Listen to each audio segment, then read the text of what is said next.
বৃক্ষ মেলার শেষ দিনে অনেক কম দামে অনেকগুলা গাছ কিনেছি আর মাত্র 400 টাকা দিয়ে এই সুন্দর ল্যাম্পগুলা পেয়েছিলাম। চলে গিয়েছিলাম আমাদের কুষ্টিয়া বৃক্ষ মেলাতে। এটা মেলার শেষ দিন ছিল, সেজন্য অনেক কিছুই এখানে নেই।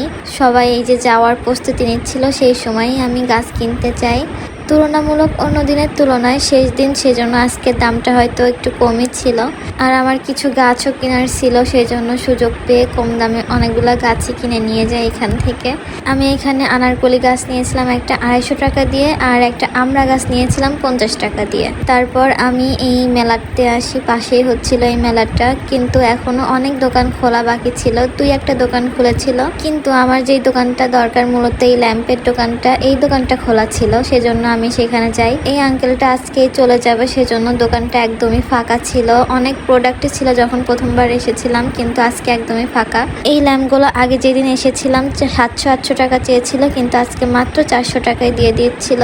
আর এটা আমার অনেক দিনের শখ ছিল যে আমি এরকম একটা ল্যাম্প কিনবো, সেজন্য সুযোগ পেয়ে একটা ল্যাম্প নিয়েই নিই এখান থেকে। আসলে এত কম দামে আর কোথায় পেতাম না, তাই একটা নিয়ে নিয়েছিলাম সাথে সাথে। তারপর একটু সামনে যেয়েই দেখি এইগুলা বিক্রি করতেছে, কিন্তু আমার এখান থেকে কিছু পছন্দ হয়নি, তাই আমি এখান থেকে কিছুই নেইনি।